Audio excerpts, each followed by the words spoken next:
कभी दिए के आगे पल दो पल बर्बाद कर लेना। कभी दिए के आगे पल दो पल बर्बाद कर लेना। पतंगा जब जले कोई तो हमको याद कर लेना। पतंगा जब जले कोई तो हमको याद कर लेना।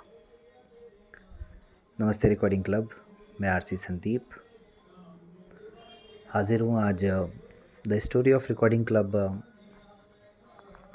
पार्ट 354 लेकर के। पता नहीं कितने दिन कहानी रिकॉर्ड कर पाऊँगा, लेकिन चाहता ज़रूर हूँ कि इस कहानी को कोई नज़र ना लगे, किसी तरह की बाधा ना आए, कोई समस्या उत्पन्न ना हो। लेकिन देखो, हमारे हाथ में तो कुछ होता नहीं है। जो होता है वो सब ऊपर वाले के हाथ में होता है। दरअसल मोटिवेशन चाहिए होता है ना हर चीज़ के लिए दोस्तों। मेरी भी स्थिति कुछ कुछ अभी इन दिनों ऐसी है कि कोई ख़ास मोटिवेशन कहीं से मिल नहीं पा रहा है। बल्कि जो मोटिवेशन मेरे लिए हुआ करते थे,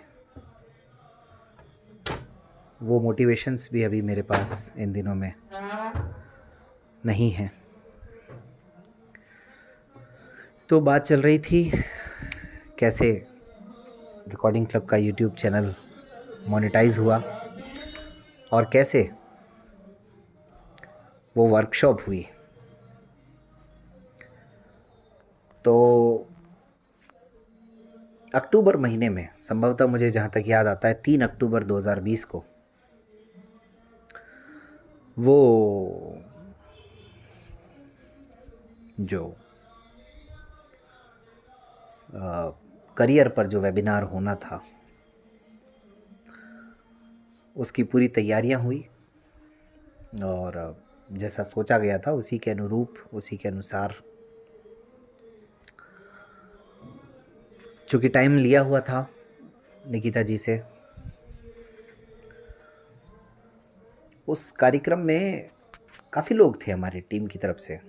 विनोद भाई संचालन कर रहे थे और आदरणीय कमल सर भी थे, कर्मवीर भाई भी थे उसमें, शिव शंकर कपूर भी थे और मुकेश जी भी थे। तो काफ़ी सारे साथी वहाँ पर मिलजुल कर के वो प्रोग्राम प्रस्तुत कर रहे थे। उसके बाद में लगभग 1.25 घंटे तक वो वेबिनार चला। बहुत शानदार वेबिनार, काफ़ी बातें हुई, काफ़ी प्रश्न हुए और ऐसा लग रहा था कि यही तो प्रॉब्लम है। जब कभी लगता है ना कि चीज़ें ठीक हो रही हैं तभी कुछ ना कुछ गड़बड़ हो जाता है। ऐसा लग रहा था कि ये सिलसिला ठीक चल रहा है वेबिनार का। खैर फिलहाल उस समय तो कोई गड़बड़ नहीं हुई और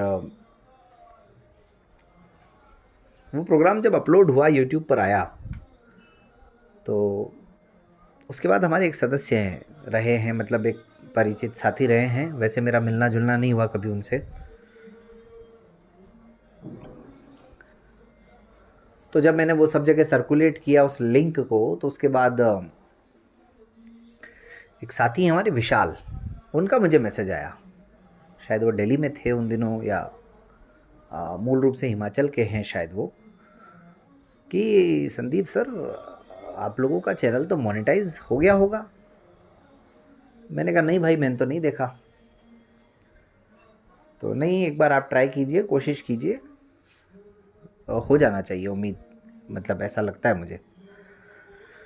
मैंने कहा हो भी जाएगा भाई, तो कितने ही व्यूज़ आते हैं, कितने ही कमेंट्स आते हैं, कितने ही लाइक शेयर सब्सक्राइब होते हैं, तो क्या फ़र्क पड़ेगा। उसने कहा नहीं ठीक है, कोई बात नहीं, लेकिन वो तो अलग बात है, आप ट्राई कीजिए। फिर उसके बाद में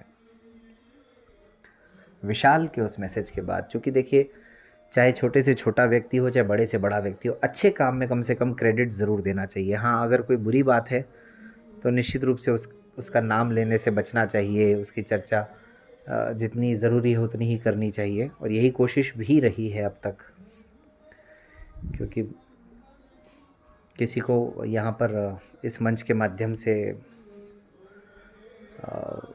डिफेम करने का कोई इरादा नहीं है। तो विशाल भाई आज मुझे याद आ रहे हैं, इसीलिए आज देखिए इतने सालों बाद मुझे ये कहानी बताते हुए भी अच्छा लग रहा है। उसके बाद मैंने देखना शुरू किया, छानबीन शुरू की, मेल वेल चेक किए, फिर यूट्यूब की मदद ली, चीज़ों को समझा, और अगले एक हफ्ते के अंदर अंदर रिकॉर्डिंग क्लब का यूट्यूब चैनल मोनेटाइज हो गया था।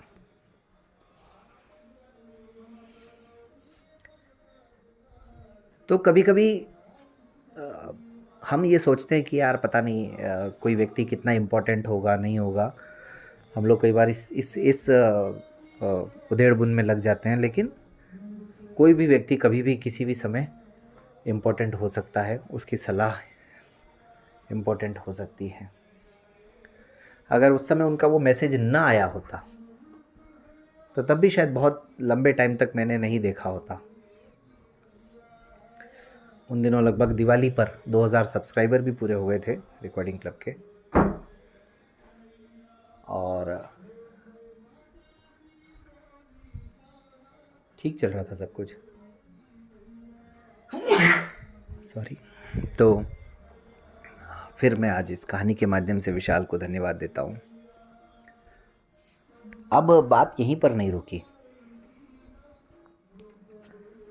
सबसे पहला काम हुआ ये कि निकिता जी को भी लगा कि हाँ भाई ये लोग ठीक हैं, ईमानदारी से काम कर रहे हैं, और उन्होंने कहा कि हमारे बैंक के लिए भी आप कुछ कर सकते हैं। मैंने कहा जी ज़रूर, बताइए।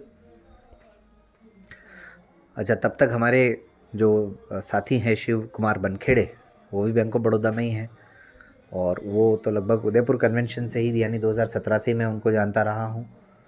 तो 2020 में कुछ ज़्यादा ही जानने लग गए थे, तो परिचय निकला, उनसे भी बात हुई। उन्होंने कहा हाँ हम जानते हैं निकिता जी को, इस तरह से। तो उन्होंने कहा कि संदीप जी, हमारी जो बैंक की मैगज़ीन्स हैं उनको हमें लगता है कि हमें रिकॉर्ड करवाना चाहिए।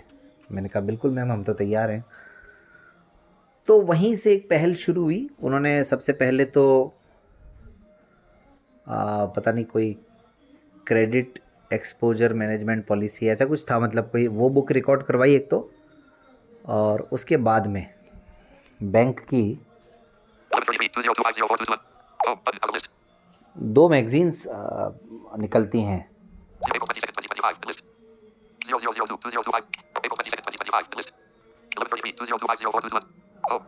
बैंक की 2 मैगज़ीन निकलती हैं।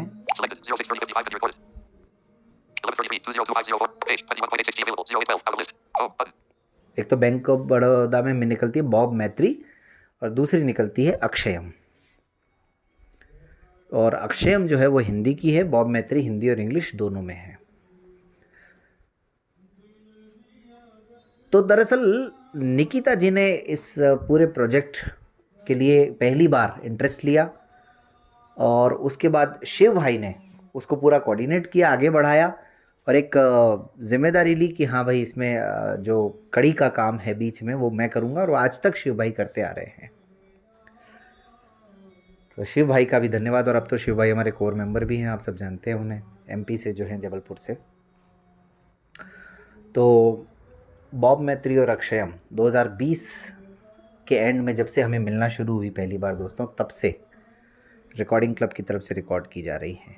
और यही वो बात थी कि बैंक ऑफ बड़ौदा के साथ हमारा जो समझौता हुआ, और बैंक ऑफ बड़ौदा में जितने भी विजुअली चैलेंज्ड एम्प्लॉई हैं उन सब के लिए वो दोनों मैगज़ीन्स हम रिकॉर्ड कर पा रहे हैं। और अब देखते हैं ये सिलसिला कब तक चलेगा, लेकिन फ़िलहाल तो अभी तक तो बदस्तूर जारी है।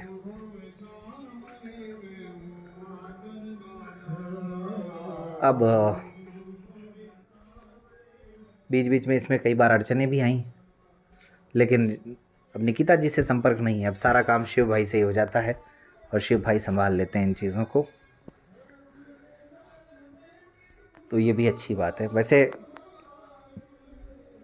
जब बैंक ऑफ बड़ौदा से ये काम शुरू हुआ तो हमें ये ऐसा मन में विचार आया कि और बैंक्स से भी कांटेक्ट किया जा सकता है, हर जगह मैगजीन्स होंगी, लेकिन अनफॉर्चुनेटली किसी और साथी ने इतना इंटरेस्ट लिया नहीं और हम कोई और मैगज़ीन रिकॉर्ड किसी और बैंक के लिए नहीं कर पाए।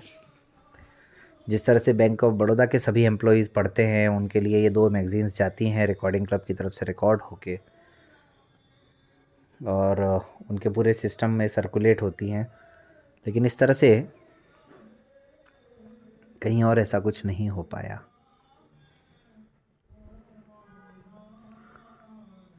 कोशिश हमने हमारे जो साथी अलग अलग डिपार्टमेंट्स में जुड़े हुए हैं उनसे भी की थी, लेकिन वो कहीं कुछ हुआ नहीं।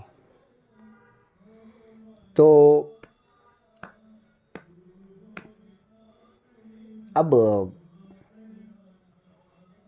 कौन सी कहानी बताई जाए ये सोच रहा हूँ। फ़िलहाल ये कहानी तो यहाँ समाप्त हुई। अब आगे भविष्य बताएगा कि कहानी कितने दिन चलेगी, कितनी और आएगी, कितनी नहीं आएगी, पता नहीं क्या होता है, लेकिन कोई ना कोई नई कहानी शुरू करूँगा। फ़िलहाल इसलिए आज कोई हिंट भी नहीं दे रहा हूँ, कोई क्लू भी नहीं दे रहा हूँ, ताकि कुछ अधूरा ना रह जाए। पता चला कुछ शुरू करूँ और फिर वो पूरा ना हो। तो चलिए दोस्तों, मिलते हैं फिर। धन्यवाद।